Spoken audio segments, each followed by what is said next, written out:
Hi folks, this is a continuation of the video I made a couple weeks ago showing how to make this tool belt out of some webbing, some buckles and some other fittings. That video didn't turn out as good as I had hoped because I didn't have help. Today I do. I have someone working my camera so I can focus on this stuff. So this is for DIYers. Everything I do is for DIYers, so I'm not a professional. And this is specifically for DIY. This tool belt right here is for DIYers in a ladder work situation. And ladder work, typically for a homeowner, DIYer, it's going to be lighting, light boxes, fan boxes, maybe on the wall, sconces or things like that. Something where you actually have to get up and do stuff. Most of that stuff is going to be electrical in nature. Occasionally you might have something like that, something else up there besides electrical, but it's mostly going to be electrical. And this tool belt, if you could take a look at this particular tool bag right here, this is what I normally use. So if I'm at ground level, there's no way I'm going to use this tool belt. I'm going to use this. This has got all the tools that I need to do home DIY. But this is what I want to do if I'm up in the ceilings doing stuff. So one thing that might not be obvious to non-professionals, and again that's me too, is how to get this thing on. Now I've seen people who just lay this out nicely on a table or a bench or something like that, back into it, and then just pick up the belts and just push it onto their hips. That's I guess that's if you got, you know, like a 22-ounce hammer, a big sack of nails and shit like that, maybe. But I'm an ex-scuba diver, and I guarantee that the weight belt that I use to sink myself in my dry suit underwater is heavier than your freaking tool belt. So this is how we got our weight belts on, is you just, see if we can do this, you step through it, hoist it up, and it's not a bit too heavy when you're doing it that way. And I want to make sure this is good and snug, because it's going to pull your pants down if you don't have it snug. So I want to show you what I have on this tool belt. I'm going to get a little bit closer so maybe you can see this stuff better, and spin around.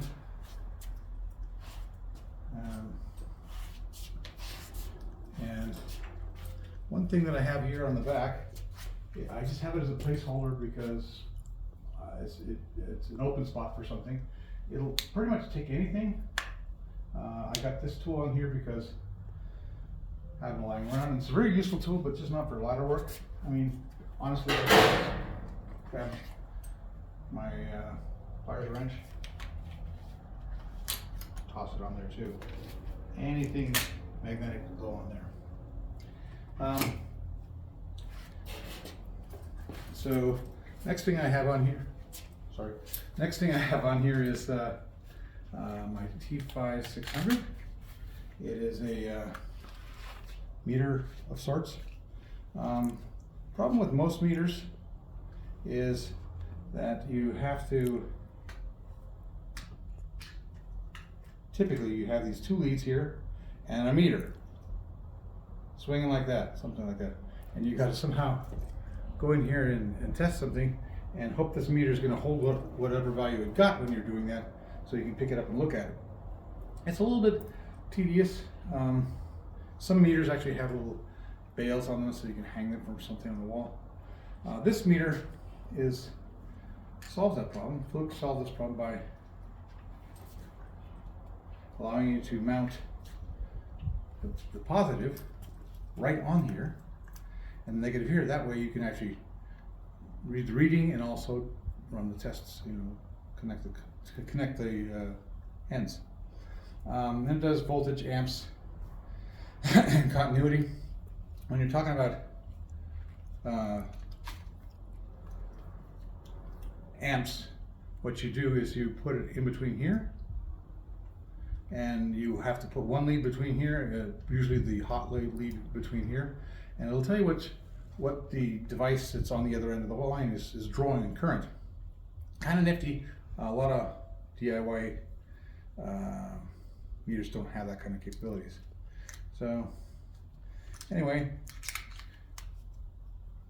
I'm going to save you the time. I'm not putting this, I'm making you watch me put that in the belt. Other thing you have to have if you're doing if you're doing ceiling work is a good tape measure that has numbers on the bottom. Numbers on the top are useful if you're doing carpentry work, but if you're doing ceiling work and you look at this stuff and you say, okay, I want to do it with one hand, and this is what happens to that thing. And so you want to have it this way, and so then this thing stands out because I can actually stand it down further, and the thing is I can read the numbers on the bottom. Really important if you tape measure. Most tape measures that are sold today have this feature because it doesn't cost to add it. If yours doesn't have it, throw it away. Get a better one. Let's see. Most of the rest of my stuff is going to be here in this main pouch, which is the MP1 from Vito Pro Pack. But I don't want to mention that I also have on my belt my impact driver. My impact driver is a 12 volt because it's super compact, and I can put, this has got a locking head on it, but I put an extension, magnetic extension on things. Almost everything I have I put a magnetic extension on because this will hold the screw out, you know, a 2.5 inch screw straight out, and it'll stay there, and you can go ahead and screw it on. So it's a good, super useful tool, and it hangs on the back of your belt, right there, because I have a clip there. The next most important thing to have is a ratcheting screwdriver. This thing has a total of 13 bits in here, and it calls this the 14th bit, which is basically a 1/4 inch driver. Everything has that, so it's almost unfair to count it. But this has got 13 bits, including flatheads, Phillips 1, 2, and 3, Torx, and ECX. ECX, for those of you who don't know, is a combination of a slot and a square drive bit, and those are found mostly in breaker panels, for the terminals in the breaker panel, and also for the termination inside of a light switch or a outlet. It is the correct bit to use for those kinds of things. It won't strip out, won't cam out, and it lands pretty positively. If you don't happen to have your T5600, which probably under most circumstances wouldn't have a T5600 on my hip, but if I didn't, I would use this. Because if you're using a tick tracer, which is non-contact voltage tester, meaning you don't have to find any bare wire, you just put this in the bra box. For shits and giggles.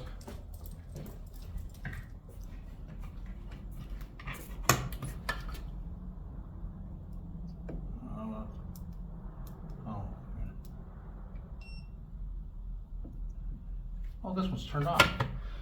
Good on me. Oh well. So this will tell you if something's hot nearby. This one you'll have to find some bare metal. It'll tell you whether this particular wire is hot. If it's there. And these are super cheap. Why wouldn't you have that? Especially if your tick tracer won't tell you that. I had to modify this tick tracer because it had a couple of tabs in there that would lock onto the this corduroy or this canvas that's on the rim here, and I couldn't get it back out. When I was telling you, you don't want to be on a ladder, teetering on a ladder and saying, "Get out of here!" You don't want to do that. So I just ground it down with a Dremel tool, and I did the same thing with this Stabila level, which you can use to level conduit, electrical boxes, or whatever, because it's got magnetic sides and back, bottom.